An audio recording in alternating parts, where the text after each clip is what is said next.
Hey y'all, hope you're doing amazing. Hope your weekend was incredible. Hope you got to watch your sports. Hope your team won. And if it didn't, you got potential. I have to admit I'm a bit of a sports fan myself. I always enjoy anything that really pushes people to the limits. I guess golf has never appealed to me. I understand it's a mental game and stuff like that. I even enjoy playing it. But to me, football, basketball, wrestling, UFC, gymnastics, things like that where you're just pushing your flexibility, your strength, your endurance, your passion, your zeal, your heart to the very limits. To me, that has always been something I've just always enjoyed. To see how far we can go. I'm a big football fan, I'm a big UFC fan, and so when the weekends come, I really enjoy watching these things. My wife and I typically go watch all the major UFC events, and then I'm a big fan of football, which she does not like, so hopefully I can go find some friends that she likes to hang out with so I can watch some football. This political season, on the other hand, has not helped my cause when it comes to watching sports because there is so much drama going on, and that is what we're going to try to debunk. But before we go there, I keep getting asked about this little plaque behind my head. So we're going to go and look at it real quick. Let's see if we can zoom in. Bear with me. You got to know when to hold them, know when to fold them, know when to walk away, know when to run. Yes, that's barbed wire on that plaque. My sister made it for me, such a sweetheart. And I won't get into her last name or anything, but Allie is an absolutely awesome sister. And she gave that to me one Christmas about 3 years ago. I used to play poker for a living. And so it obviously had something to do with that. And I'm not a big Christmas fan. I never have been. The whole idea of giving gifts because it's some holiday has never been attractive to me. But that was one of the few gifts that I've been given that I really, really enjoyed and I've been super blessed with. Super thankful. So Allie, thank you so much. If you ever watch this, you're absolutely awesome sister. We do talk a fair amount, so I guess it's not the end of the world if she doesn't see this, plus less drama for her to deal with having to admit that her brother's a nut job doing YouTube videos. All right, so wonderful, wonderful, wonderful. We got news in the media that Donald Trump is a rapist. He's done all these sexual things, and it's horrible. And I apologize for kind of coming across a little bit sarcastically, but I feel like the Hillary Clinton and the DNC, the Democratic Party, are doing everything in their power to destroy all credibility, including the media. And they're just saying, hey, you know what? If you're an idiot, vote for us. But we're going to do everything in our power to show that we really could care less about critical thinkers. We're going to do everything in our power to show that we're literally looking for idiots and idiots only to vote for us. And don't get me wrong. I'm not here trying to say, oh, I'm some pro-Trump person. For anybody that's watched my videos, I actually have videos saying why I will not vote for Donald Trump. I have videos that constantly having me point out why I am not a huge fan of Donald Trump and different things of this kind. But I will say this much. I think Hillary Clinton, the major media, and the DNC are doing a very good job of changing my mind. Now, I feel like if you're changing your mind all the time, you're kind of a flip-flopper and you kind of have issues when it comes to what you truly support and where you put your foot down, like what grounds you stand. Now, I've always said that I'm not going to support Donald Trump, but that didn't mean I'm going to support Hillary Clinton. In fact, I also have a video on why I will not vote for Hillary Clinton. But this media attack on Donald Trump really is making me start to like Donald Trump instead of dislike him. Let's start off. Donald Trump has all kinds of sexual claims coming out against him. Miss Natasha, actually, before we go there, let's stop. Let's get away from the whole thing. Let's get away. Let's not put Republican, Democrat in front of anything. Let's just go and look overall big picture. No presidential election. Super simple. Hillary Clinton, Donald Trump, both have been in the spotlight for a very, very long time. Hillary Clinton has had a lot of corruption, a little bit of positiveness, and she's a typical career politician. I'd say that's a pretty accurate description.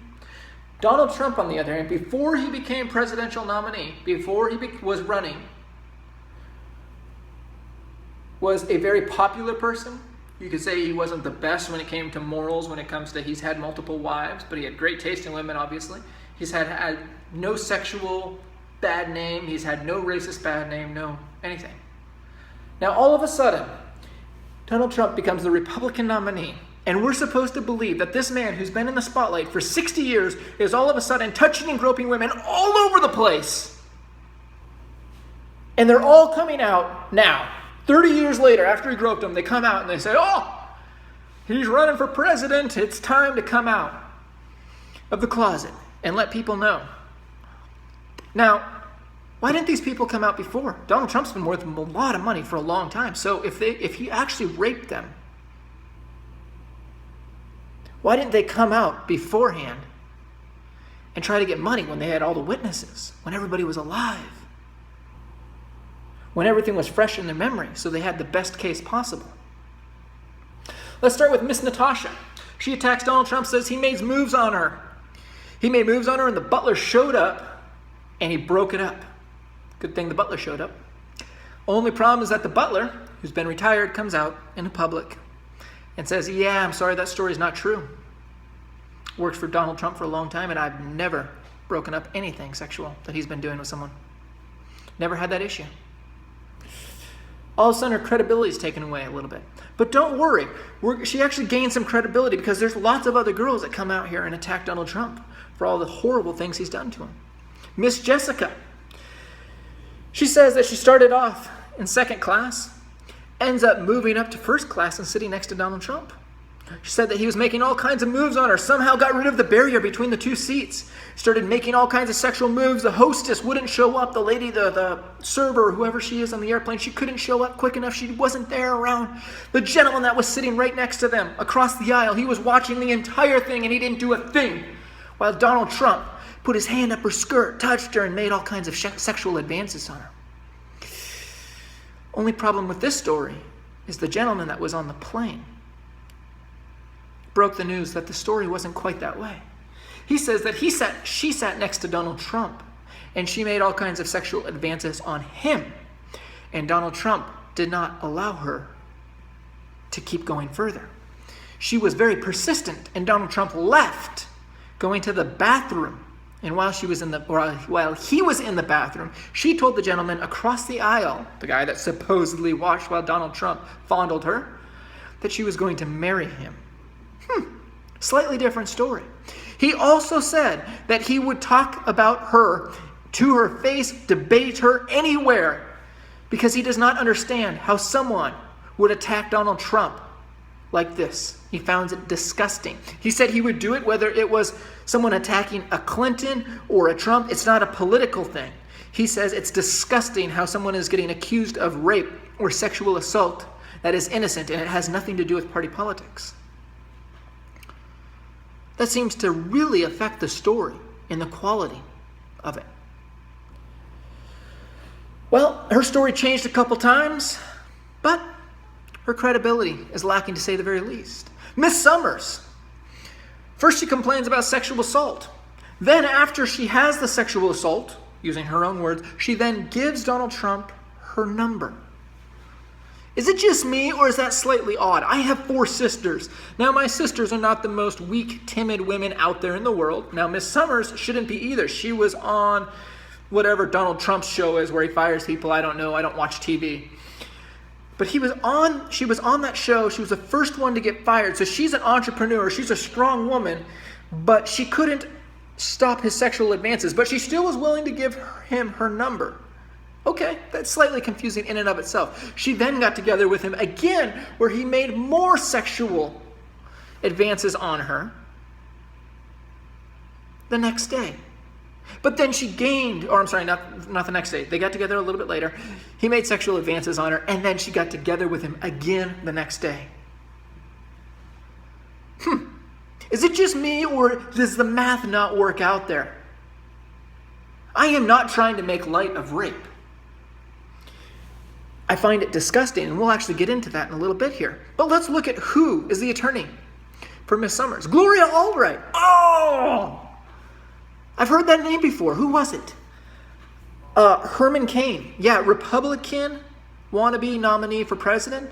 Yeah, the guy that was in all the debates 4 years ago. Yeah, he got attacked by Gloria Allred for sexual misconduct. Mitt Romney was then attacked by Gloria Allred. So apparently she doesn't seem to have any issues with sexual misconduct if you're a Democrat. But if you're a Republican nominee, she has a huge problem with you. Is it just me? Or is that actually diminishing the true seriousness of sexual misconduct and turning it into a political ploy to promote a certain party's agenda. Guys, this is the most disgusting thing in the world. When we take a very serious issue, like rape, and we use it to promote our agenda for our own political party, because we truly want our person in office. Sommer's second cousin, this is the lady who got together with Donald Trump multiple times after he sexually assaulted her multiple times.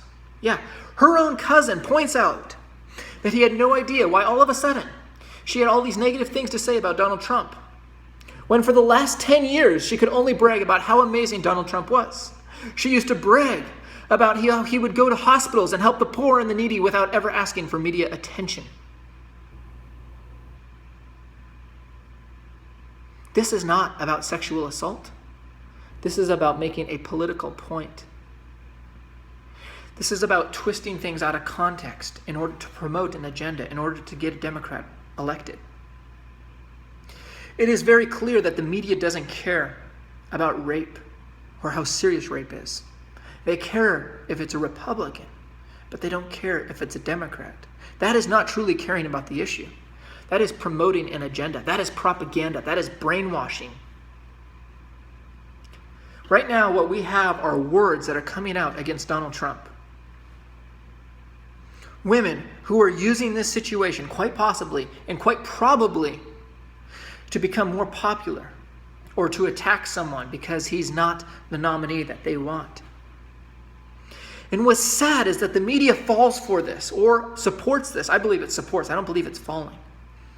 And they promote these agendas, attacking Donald Trump nonstop. You don't hear the butler getting interviewed. You don't hear how the gentleman that was sitting across the aisle, you don't hear him getting interviewed. You don't hear her second cousin, Sommer's second cousin, getting interviewed. No. We talk to the rape victims, the ones that are accusing Donald Trump of all these horrible things. And then we just leave it as that. This hurts the credibility of true rape victims.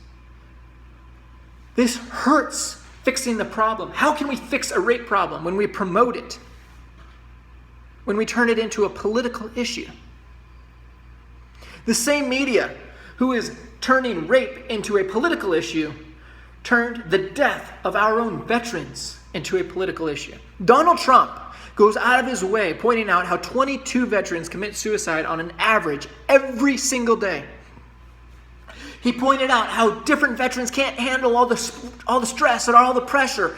And he says how we need to help them, how we need to give them more medical attention, how we need to go get more different institutes to figure out the problem so we can fix them.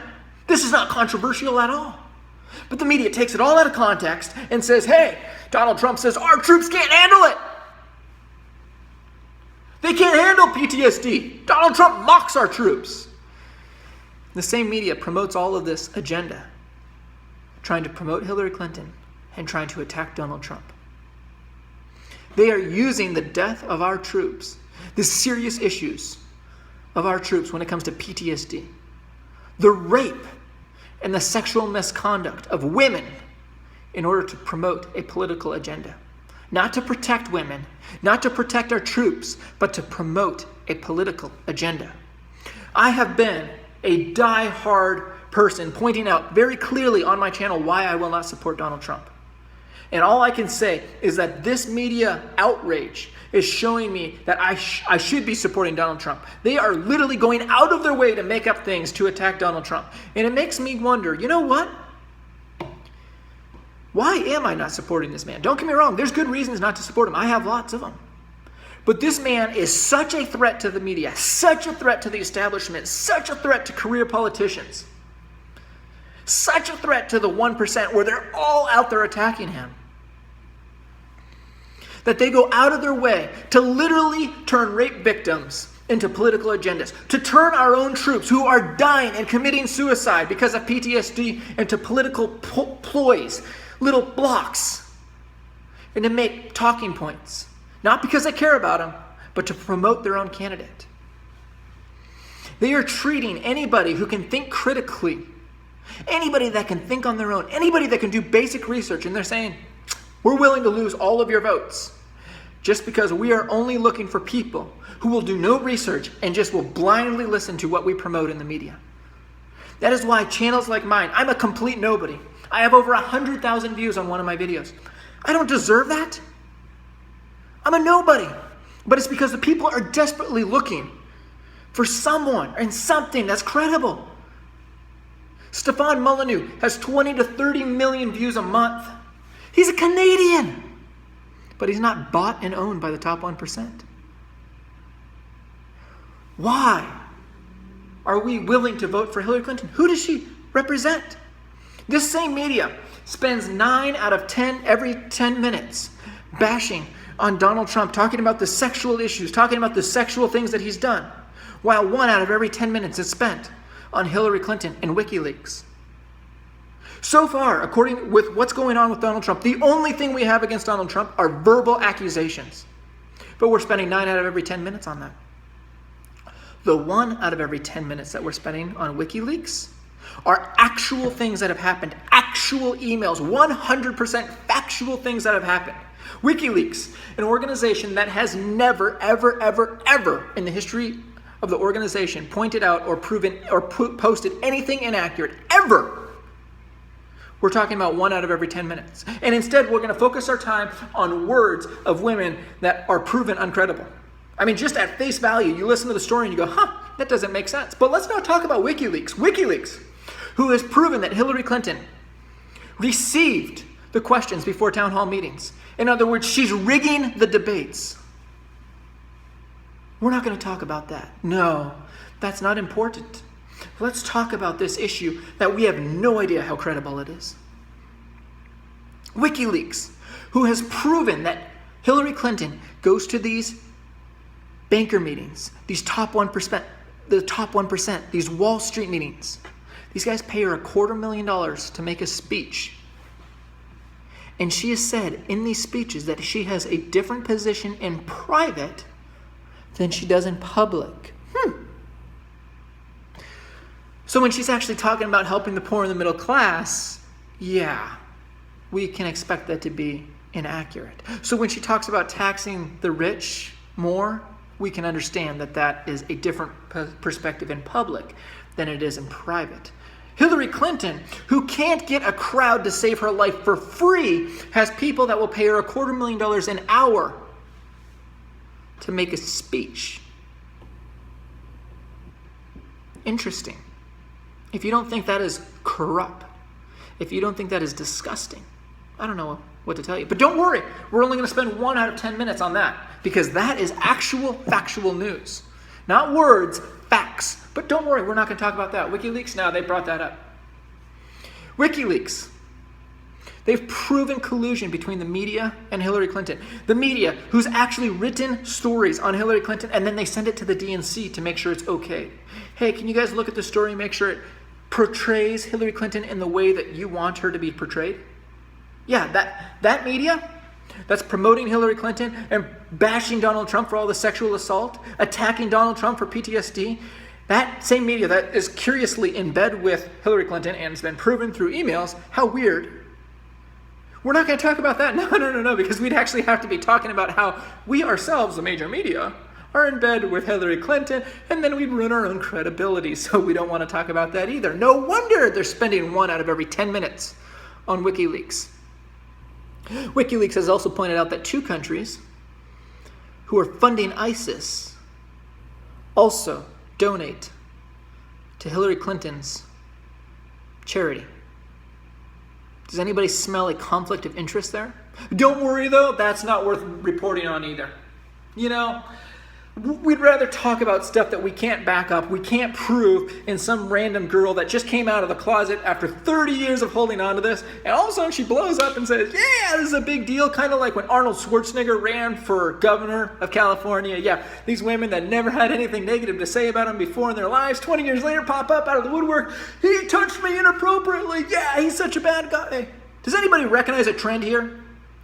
They're literally treating us like idiots. If you are a Democrat, you need to recognize you are getting treated like an idiot. They are treating you like a moron. And they're saying, you know what? We expect you to do zero research and to blindly follow our party all the way down, no matter what we do, no matter what we say, because we think you're an idiot and you won't research. Hillary Clinton. Yeah, her campaign refers to Latinos as needy Latinos. That's in WikiLeaks too. But don't worry, no, we're not going to report on that either. No, that's not important. WikiLeaks also pointed out the Podesto. Hillary Clinton's right-hand man pointed out that the Iranian deal was one of the worst deals in the history of the world, recognizing that us giving them billions of dollars with absolutely no restrictions afterwards so they can go and do whatever they want with their nuclear program was a pretty bad idea. But then, don't worry, Hillary Clinton had a different public opinion than she did a private opinion. Democrats, you're getting played. I understand voting for third party. I understand voting for Donald Trump. I do not understand how one person can vote for Hillary Clinton unless you're in the top 1%. If you're in the top 1%, I got you. I understand 100%. But if you are voting for Hillary Clinton, I have no idea how she can possibly help you. You are getting played. She is treating you like an idiot and like a fool. Hillary Clinton is doing everything in her power to get anybody that can think on their own to vote for Donald Trump or a third party. She's not doing it on purpose. That is literally how stupid she is treating anybody that is willing to vote for her. I believe that people are smarter than that. I believe that most people are not that stupid. I understand there are diehard Republicans and diehard Democrats that are going to vote party lines no matter what. But I do not believe that there are enough fools out there to vote for Hillary Clinton. That's what she's turning you into. I hope I'm wrong. Please point out where I'm wrong, guys. This is not me trying to attack Hillary Clinton to promote Donald Trump. I've done my videos on Donald Trump and why I'm not voting for him. But I'm telling you what, I am really having some second thoughts about not voting for Donald Trump. I am really seriously thinking about voting for Donald Trump. If you are getting attacked by every major establishment candidate, Republicans and Democrats, he's getting attacked by the last 4 presidents. Carter, Obama, both Bushes. That is the definition of establishment. The people who have put our country into $20 trillion of debt. Impossible to dig our way out. Zero way. $180 trillion in unfunded liabilities. That's what our country has. Those same people are all against Donald Trump. The enemy of my enemy may be my friend. All of a sudden I'm going, yeah. The media is going out of their way to attack him on anything. Oh, it has no substance. It doesn't matter. We can't vent her. It doesn't matter. We don't know how accurate she is. It doesn't matter. She's anti-Trump. Let's go and post her. We're going to put her on Facebook. We're going to put her on Twitter. We're going to put her on the media. We're going to put her on 6 o'clock news because she's anti-Trump. We don't care about credibility. That is what the media is doing, and that is what they're treating us like. Think about your decision and who you're voting for very carefully. Because it is obvious that the people who have destroyed our country, the people that have wrecked our country, the people that have bankrupted our country, all of them, to a T, seem to despise Donald Trump. And that is one of the biggest endorsements the man could possibly ever get. If you guys like this video, please give me a thumbs up. I'd really appreciate it. If you guys want more videos like this of a guy heartfelt, not a Republican, I'm not a Democrat, probably lean more libertarian than anything else. My goal is to unite us. That's all it is. I don't care about party alliances. I don't give a rip about skin color. I don't care about your weight. I don't care about your height. The goal is to unite us and bring us together, to make us think critically no matter where we stand. If you guys want more videos like this, please hit subscribe. I'd appreciate it. I do videos like this 1, 2, 3, 4 times a week. Just depends on what's going on. They always come from the heart. Usually pretty improv. It's not some speech all written out. That's all I've got for tonight. Have a wonderful evening, or I guess it'll be morning by the time I post this. Have a great day. Bye-bye.